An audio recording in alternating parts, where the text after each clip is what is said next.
morning I wake up and see the splendor of Allah's beauty. The sky adorned, the silent trees. Praise be to Him, supreme is He. Praise be to Him, supreme is He. As I set to start my day, I think of Allah and I pray. His blessings are with me always. Bismillah, alhamdulillahi rabbil alameen, wassalatu wassalam ala rasulil kareem, wa ala alihi wa sahbihi wa man tabi'a sunnatuhu ila yawmiddin. Assalamu alaikum wa rahmatullahi wa barakatuh, and welcome again to another episode here on Huda TV. I'm your host Ismail Bullock, and we're here again on Think About It. And we were talking about the last couple of episodes, Sharia. And we mentioned how this has become very demonized, but we gave some very beautiful clarifications on what Sharia really is and the reality of Sharia, and how many of the Western laws actually come from Sharia without people even realizing it. And we mentioned one of the most clear and well-known laws is that someone is presumed innocent until proven guilty. It comes from the teachings of the Prophet Muhammad, peace be upon him. So today we want to kind of talk about some of the misconceptions specifically related to the Sharia. And first of all, we want to talk about murder and the death penalty. And yes, Sharia law does allow and calls for the death penalty in murder cases, and that is the punishment for doing so. But in many ways, or you can clearly say, it's kinder than the Western version of death penalty. Not only in the way it's done, which is generally by a sharp sword, as it was in the Roman law or the French guillotine, or it may be even done by firing squad. But it's a lot, especially if you use, the sword way, it's a lot less painful than when they strap someone to the chair and they pump liquid into him and he feels those excruciating 1 or 2 minutes sometimes of pain, which can happen. Or, we know they used to use the electric chair to fry the person alive. So Islam does have the death penalty, of course, for people who deserve it. But what's worth noting and what's worth pointing out is that it's also kinder. Why? Because Islam gives the option of blood money. If somebody was murdered, the family do have the option to say that we will forgive him. He doesn't have to be put to death, but he must pay us blood money. He must pay us some financial compensation for the murder of our son or daughter or whatever it may be. So it's not something, there is an option there, whereas we know in normal law that there is not such an option. That person must definitely be tried and put to death. In, for example, many states in the United States of America and other countries worldwide have the death penalty. There is no leeway or no chance for anyone to do it. And what you find is that you do find generally that in Muslim countries there are much fewer executions done than you find, for example, in the US. There's a lot less countries that do it in the US. And another thing that pops up into people's mind is adultery, stoning to death. And even, yes, that is a law in Islam, and we find that is the law that we find in the Old Testament. And we do find examples in the New Testament where a woman was due to be stoned, but Jesus decided in her case to forgive her. But what's very important in mentioning is that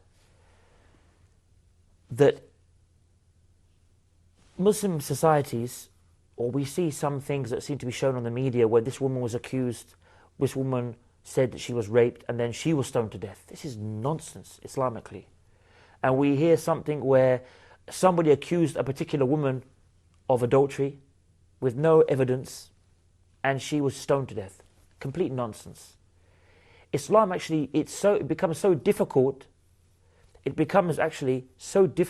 for someone to actually be stoned to death, because to be sentenced to death for adultery, the couple must actually be witnessed performing the physical act by 4 people who are in a position to identify both parties without doubt. I mean, this is many a times highly unlikely to ever occur. Because generally speaking, adultery is something that happens secretly and it's not done in public. So, it's not something that is dished out willy-nilly. And if it does happen, this is done by some ignorant Muslims or some people who do not fully understand the religion as they should. And what Islam looks at, does Islam look at, Sharia law look at individual rights or the needs of society? We mentioned before this bigger picture.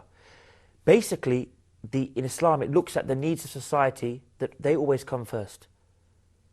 That injustices should always be taken to judges who are not corrupt. So we find the old system before Islam, what we find that Islam brings a very strong sense of justice and care of the oppressed and exploited. So it looks at the bigger picture, the bigger benefit, not the individual needs of one person, but what is beneficial for the whole of society. What is better for the whole of mankind? This is what the Sharia looks at.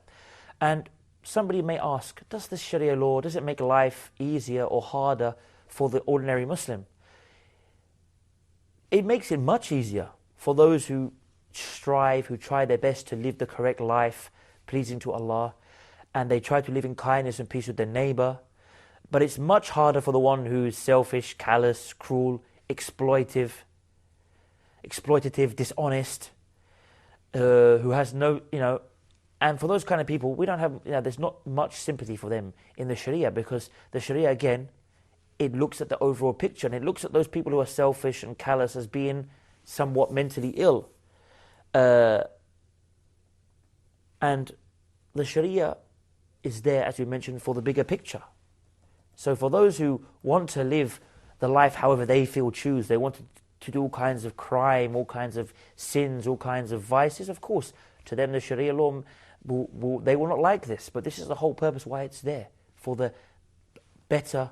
Imagine if Sharia law was implemented in many places where prostitution will become a minimum, drunks will become a minimum, crime will become a minimum, how better the society would be in reality.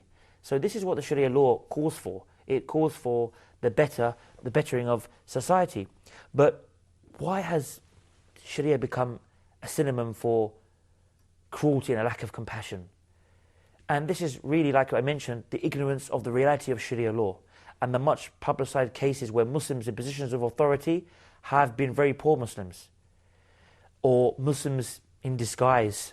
For example, 100 years ago, we had stories of awful Turkish sultans and people being rushed to blocks to have their hands cut off, etc.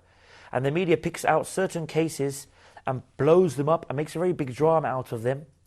Or they might pick on one particular murderer on death row in the USA to rouse everyone's feelings and totally ignore all of the others that were executed on that day. They may find a case like a woman in danger of being stoned for adultery, and she may have been stoned by some irate villagers, but she wasn't taken to a proper Islamic court or ruler or judge and judged. So again, it was due to the ignorance of these Muslim villagers under the name of Sharia law. So that is the reality. And Sharia covers every aspect, even dress.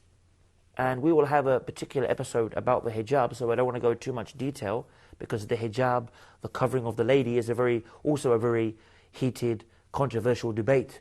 Only a couple of days ago, we were hearing that a college in the UK wanted to ban women from wearing the face veil. So we will talk about that topic of covering and the hijab for women and why they do it in one of our episodes. But the Sharia has dress codes, how the women and how the men should dress. Again, why? For the benefit of society. For the benefit of society and the benefits of us. And I don't want to go into too much detail because we're going to delay that for that special episode. Forced marriages. this is something we always hear. Forced marriages. Islamically, in the Sharia law, it's completely forbidden. The Prophet Muhammad, peace be upon him, said that if the girl does not agree for marriage, that this marriage is void. This marriage is invalid. But what we see is people not practicing Islamic culture taken from the religion. Rather, they are doing cultural Islam, where their Islam is being watered down to fit their culture. So we hear about girls being flown across the world to certain countries and being forced to marry their cousins against their will. This is completely against Islam. There is no such thing in Islam as a forced marriage. And it's important to distinguish between forced marriage and arranged marriage. Yes, Islam believes that one shouldn't have dating as such and premarital relations before marriage, because many of those marriages, many of those relationships may not end up in marriage. So why should the girl and boy play with each other's honor and feelings, etc., for a marriage that may never occur?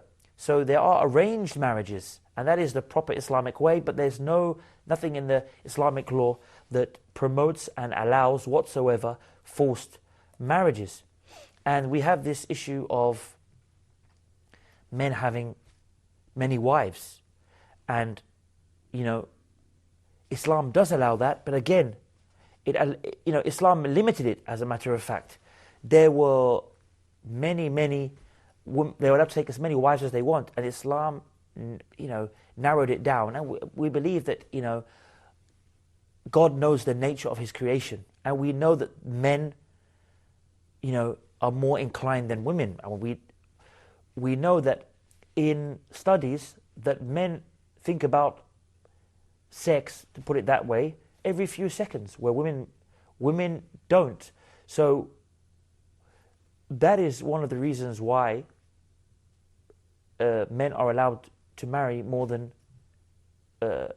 one wife. And we were going to mention that we've come to the end of this episode, so we're going to carry on. We're going to have a couple of episodes towards the end of the series talking about the general misconceptions people have about Islam. So we'll continue that topic, inshallah, in one of those future episodes.